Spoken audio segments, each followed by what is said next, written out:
Hi, my name is Leonardo Ancetta, and I'm the Vice President and Director of Custom Conjugations and Cell-Based Assays here at ATS. And so it's my job to help manage the production of our catalog products as well as the custom protein-to-protein conjugation services.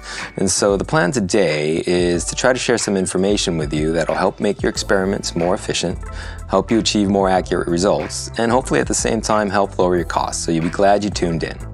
So I'd like to speak to the customers who've been using our secondary conjugates like our Fab Zaps or Streptavidin Zap. And so the question comes up, well, why would I want to switch from using a secondary conjugate to a direct saccharin conjugate? Well, the answer to that question is really going to depend. So if you're using any of our secondary conjugates like our whole IgG Zaps, Fab Zaps, or even the FAST products, and you're specifically working in vitro and you're trying to screen numerous targeting agents, I would then say stay the course. Continue using these products because they are a great and effective way to quickly and economically screen numerous targeting agents. However, if you've been using our Streptavidin Zap with your biotinylated targeting agent and have seen great preliminary results in vivo, then I would strongly suggest you contact us about a direct saccharin conjugate.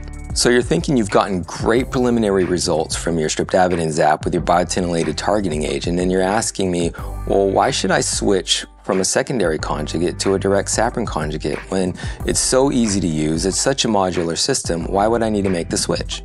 Well, it's a great question, and so the first point I want to bring up is homogeneity. And with our directly labeled saccharin conjugates, with only the linker existing between the targeting agent and saccharin, you end up with a product that is much more homogeneous than one that's made with a secondary antibody or even with biotin and streptavidin. And so this helps reduce the amount of variables when you're planning for that larger study, where you're not having to worry about the varying degrees of saccharin labeling or where the saccharin's labeled. So a second reason why to consider using a direct saccharin conjugate is cost effectiveness. And this is going to be important to some people. And so to make this easier to understand, let's take an example where a customer is using Streptavidin Zap with a biotinylated IgG. Okay, and so this antibody is approximately 163 kilodaltons in size, which needs to be reacted equimolar with Streptavidin Zap, which is about 136 kilodaltons. So if this customer were to start with 1 milligram of a biotinylated antibody, they would need approximately 0.83 milligrams of Streptavidin Zap. Now, consider the cost to purchase 1 milligram individual vial of Streptavidin Zap, which would give you about 2 milligrams of final conjugate. Now, as a comparison, a typical saccharin conjugation where a customer will send us 8 to 10 milligrams of unlabeled antibody, which we directly link to saccharin, that usually results in a drug-to-antibody ratio of about 2 saccharin molecules per antibody with about 2 to 5 milligrams of final conjugate. So on the same scale, it would cost less to perform a direct saccharin conjugate than for the customer to biotinylate that 1 milligram of antibody.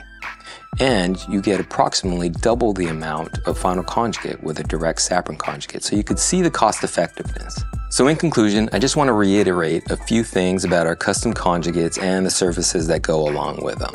So similar to our custom biotinylation services, the fundamental goal here is that 1, the linker doesn't interfere with the target binding affinity of the targeting agent. Number 2, that the linker is stable. And number 3, the conjugate releases the payload into the target cell. So all 3 of those things are really important. They need to happen, which is why we will discuss them with you when you contact us about your next saccharin conjugate. Okay, so that's all I have for you today. You'll want to keep yourselves plugged in for future content, so hit that subscribe button and make sure you follow us because we plan to have a lot more helpful content to share. So again, thank you for your time and I'll see you in the next video.